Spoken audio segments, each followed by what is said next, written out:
My lords, today I bring a report detailing the uncovering of the legendary Paragon, Skrand Shartpbeaks, homeworld. For those who don't know, Skrand Shartpbeak is one of the 6 legendary Paragons who exist in our universe. We found him and freed him from a malfunctioning gateway. How he got there was a mystery, until now. Dr. Udabon reports on our discovery. We've discovered the ruins of an ancient capital city on Miranda 3.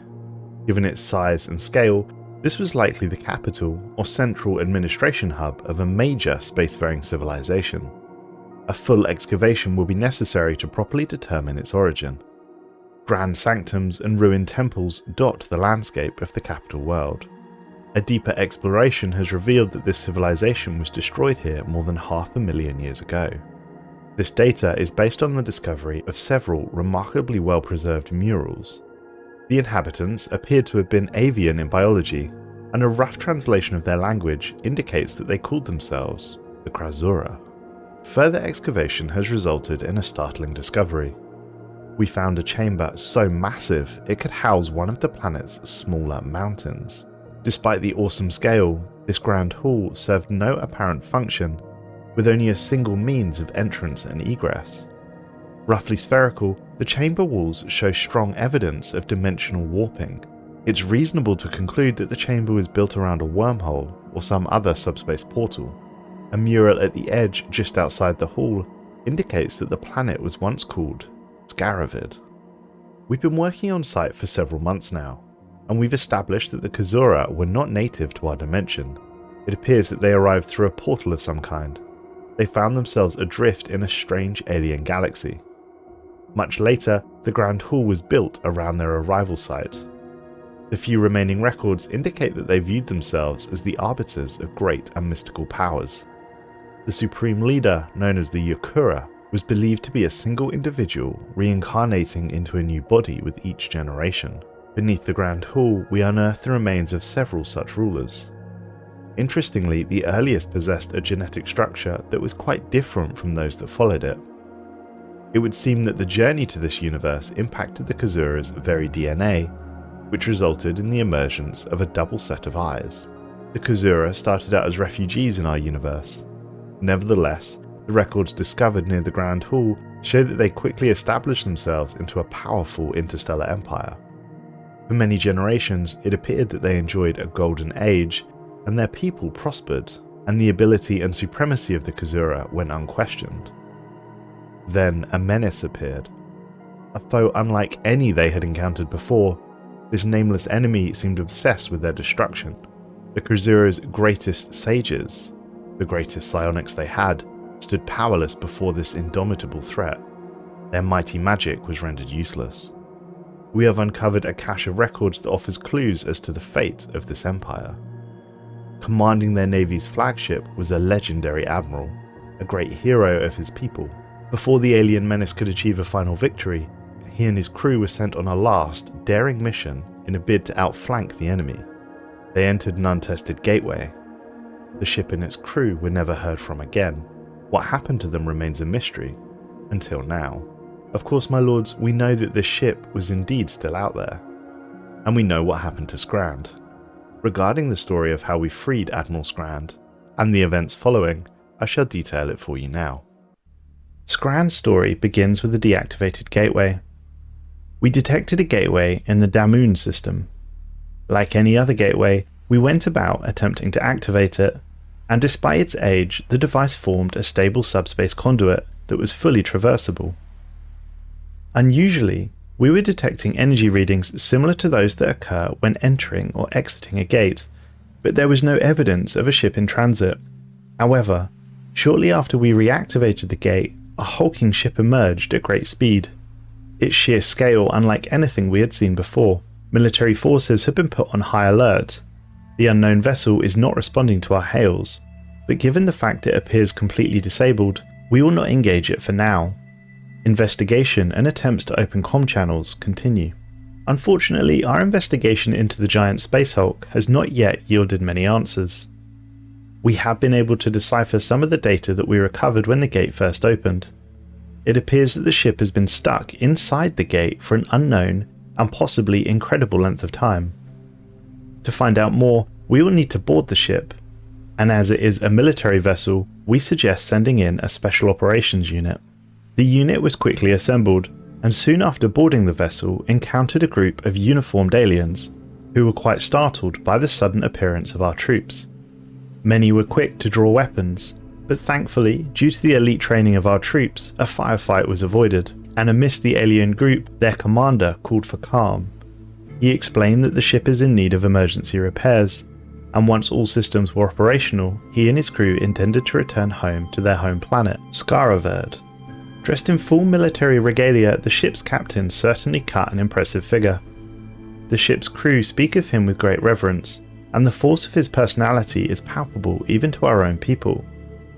He has already raised the possibility of establishing formal diplomatic relations. Given this, we agreed to help the commander repair his ship. Our engineering teams are assisting the alien crew. The vessel's designation translates roughly to the first Talon, and their commander has identified himself as Skrand Shartpbeaks, an admiral of great renown. By comparing data from the first Talon's databanks to our own, we have confirmed that Skrand and his crew were trapped within the gate for several millennia. For them it was a short trip, but for the rest of the galaxy, thousands of years have passed by. They have no home to return to. Everything and everyone they have ever known and loved has long since passed. Many weeks have gone by since we first met the Admiral and his crew. Upon learning they have been stuck in the gateway for many thousands of years, the Admiral requested to join our empire and fight our enemies as a way of thanks for us effectively saving them. We have of course agreed. Many months have now passed, and our relationship with Admiral Skrand and his ship, the first Talon, grows ever stronger. He has been on escort duty, accompanying several science vessels studying the Oracle Grave Nebula. We began to receive reports of a horrific disease breaking out across his ship. Panic has gripped the crew of the first Talon as the novel disease swept across the vessel. According to our initial analysis, the disease is a strain of a relatively harmless virus common to our people. However, to the avian crew of the Talon, it is both serious and disturbing. First manifesting in the plumage, the virus causes the feathers to rot at the root. Within days, the rot spreads to the blood, and within weeks, it's likely to prove fatal. We have quarantined the ship and are sending multiple medical teams to assist. Sadly, despite our best efforts, the Admiral has contracted a severe case of feather rot, and we estimate a further 60% of his crew are infected. We are receiving more reports of hitherto unseen symptoms that have appeared almost overnight. The first Talon's sickbay is overflowing, and the ship's corridors are full of the sick and dying. The first fatalities of the disease are now being reported.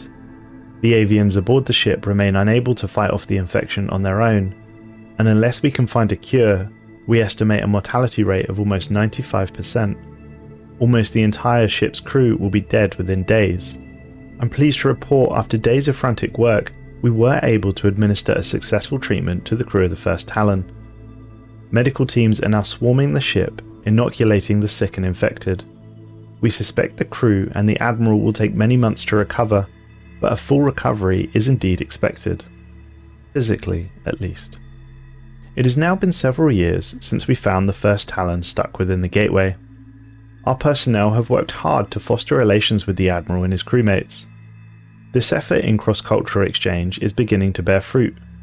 The Admiral has agreed to hand over the designs for their highly effective strike craft.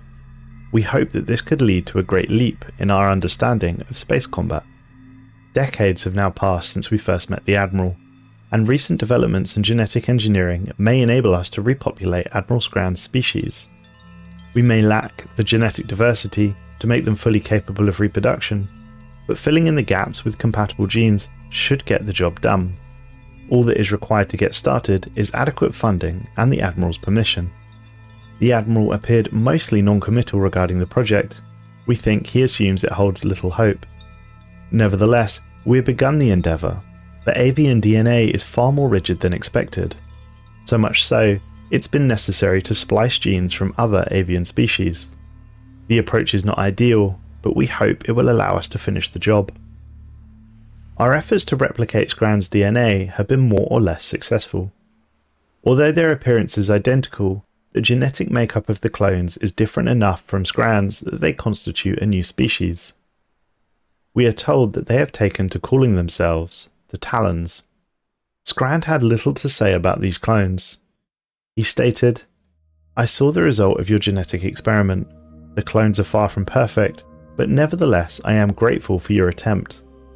These clones will provide us with a way to live as we did in the past. In time, it may even be possible to have nestings. You have given us hope. We thank you for that. May your plumage shine." Finally, Skrand is beginning to share the history of his people. He talks about the Great Migration. According to the Admiral, when his civilization was first active, they were situated around the centre of the galaxy.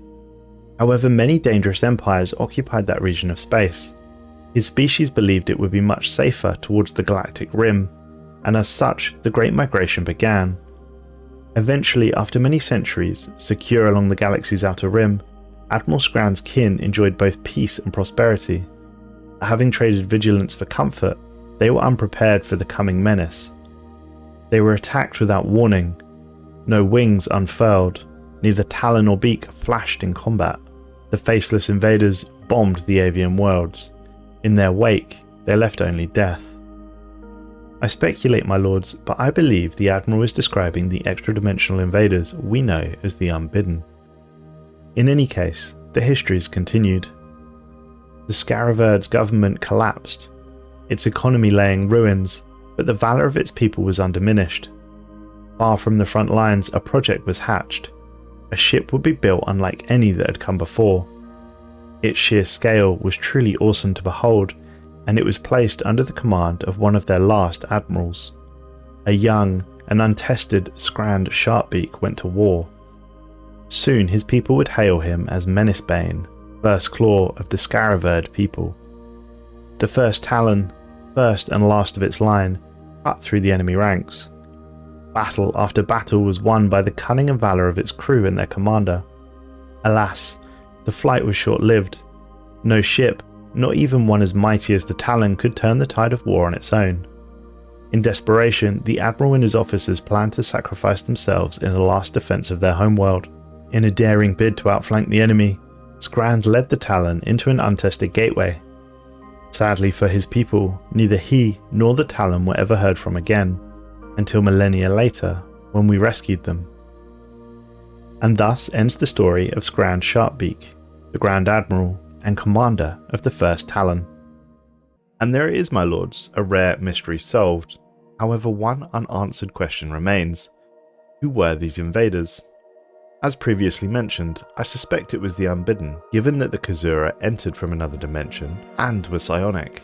Both these traits are known to attract Unbidden incursions. In any case, it's nice to solve a mystery for once. Thanks for watching, folks. If you want to learn about 3 other exceptional leaders in Stellaris, please click the video on screen now.